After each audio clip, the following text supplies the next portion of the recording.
Okay. Previously, ang ginawa natin is gumawa tayo ng 3D dimensional door or 3D door. So, ang gagawin naman natin ngayon is gagawin natin yung baluster nung ginawa nating elevation drawing. So, napakadali lang yan. So, kopyahin mo lang to or pwede mong i-off na lang yung text. I-off mo yung text. I-off mo yung wall. Okay, i-off mo yung ginawa nating deco stone.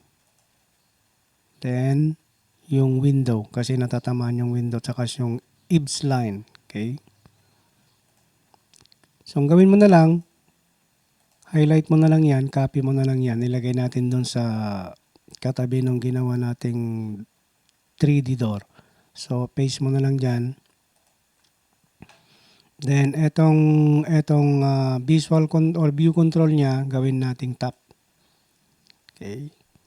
Alisin muna natin to kasi hindi natin kailangan yan kasi nasa left, right side yon. Ibang baluster yon. So, ito muna ang gawin natin. Then, gawa tayo ng line para mas madali. Hindi pwedeng may gap kasi. Lahat ng may gap, hindi niya pwedeng i-3D. Lalo na kung gagamit ka ng press pull. So, ito dapat naka-close lahat yan. So, trim na lang natin. So, trim natin. Alisin natin to. Ulitin natin. So, trim. Hindi yata nakadikit. Kakit naman. Okay. And ito. Then, sa kabila. Okay, merong gap sa taas. So, gawa na lang natin ng line. Ito napakadali lang. Kung meron ka ng drawing doon sa elevation mo, kukopyahin mo lang. Ganun lang kadali ang paggawa ng 3D. Mas mahirap yung nagdo-drawing ka ng 2-dimensional kasi kung yun. So, trim muna natin yon.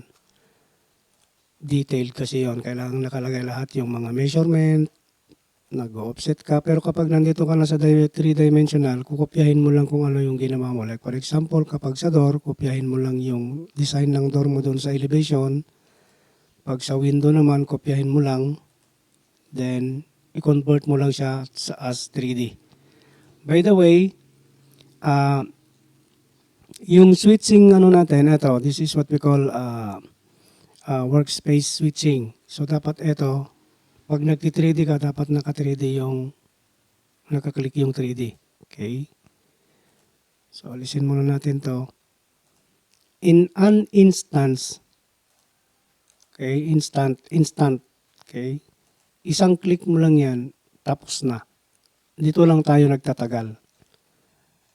So, kailangan nating alisin kasi yan.